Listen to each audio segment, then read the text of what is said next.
we're back at the Lightbox. It's Matthew and Matthew from MAMO, the show about movies and popular culture. Back with the substream to talk about yet another upcoming series of films at the TIFF Bell Lightbox. Very excited, as we always are, because we live in a city with one of the great film treasures in the world. And so we're going to talk about that. We're going to give you a little bit of a guide to the guide, as they say. So we're going to start off talking about films from Japan. There's a big Japan thing. It's called Spotlight Japan. It's right there on the cover. It's a huge overarching event happening here, broken down into a few sections, most of which I'm extremely excited about. The big one for me is Japanese divas. There's a fascinating history of female roles, particularly in older Japanese films.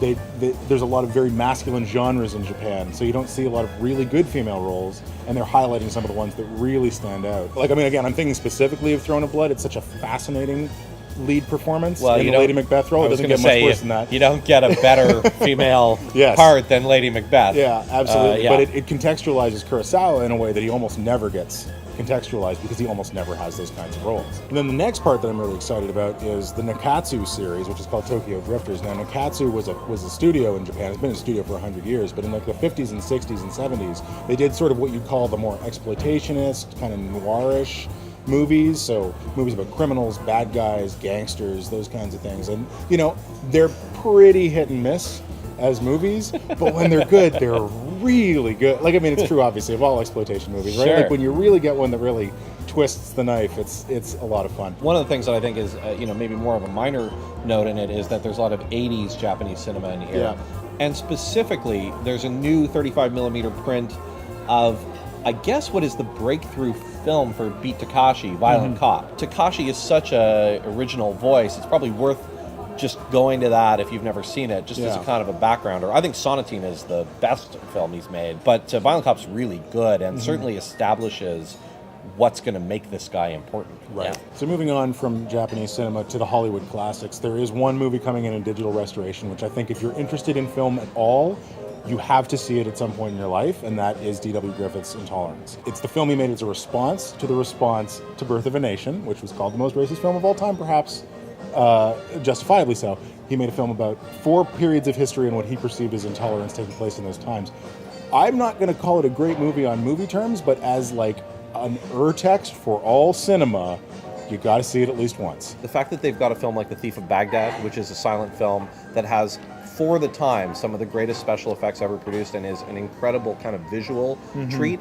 It's just great to me that I can go see that film with other like-minded individuals in a way that I could never experience it at home. There's some obvious kind of large, they're showing Frankenstein and Dracula, and they're showing Citizen Kane, and I think there's been opportunities to see those kinds of films on the big screen more frequently, but it's, again, still nice that they're going to do it and that we have these brand new prints and that we get to really experience these films in a, in as high a quality a way as we can. Right. All these films have been important and interesting and valuable, but no picture in this book is more exciting to me than this cartoon painted digital picture of Keanu Reeves' face with the word "whoa" scratched across. Whoa. And so, what are we looking forward to here? Torontonian Keanu Reeves went to my high school, actually. Actually has a very interesting and diverse body of work. Some of the films obviously don't work as well as the other films, but it is interesting to go back and look at what he's done. The ones I think you want to hit here: River's Edge. Obviously Point Break, because obviously Point Break, like, come on. Especially in a movie screen. Yeah, absolutely. My Own Private Idaho, the Gus Van Sant movie, and River Phoenix's last movie, so very important film there. And I'm going to throw a vote out there for Constantine. It is by no means a perfect movie, but it is a substantially better movie than it is generally held. Constantine is a movie that has been kind of slowly inching its way up the critical ladder in people's minds. It's very interesting to watch that film. Absolutely. And Francis Lawrence having a big year because he's directing the Hunger Games sequel, so it's a good time to go back and look at how he addresses this kind of content.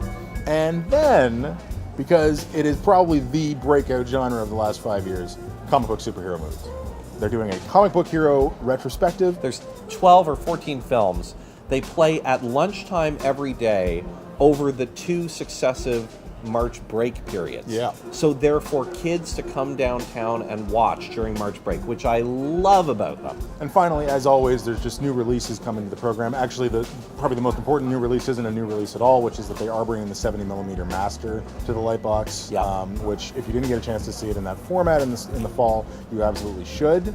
Also playing is the Michael Haneke film Amour, which just got a boatload of Oscar nominations, so that's fantastic timing, really. Yes. Couldn't possibly be better. There will undoubtedly be other new releases, there always are, that don't make it into the program because TIFF is very aggressive about going after these kinds of films. So there's more to watch out for. I would say the only other thing that I would like to draw any attention to, because it's just a great way to get acquainted with some films that you could never otherwise see, is that just like last year, they're going to show programs for all 3 of the Oscar-nominated short categories. Right. So there will be a program of the short documentaries, program of the short animated films, and a program of the short live-action fiction films. Yes. Yes, very exciting. Cool. This book contains films to cover the next 4 months, about 120 days, about 120 evenings. How many films do you estimate you will see? 119? All right, and I will be doing 300. Cool. It's very exciting. Yeah. I think this is always great that we get to live here, see this stuff, report back to you guys about it. For the substream and for MAMO, it's great. Please get out and see some films, and leave comments on this post. Let us know what you liked and didn't like.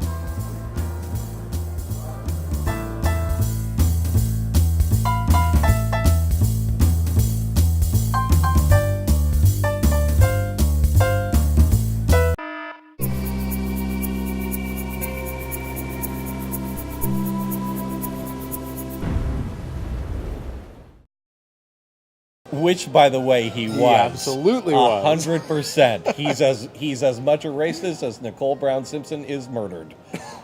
Whoa. Whoa.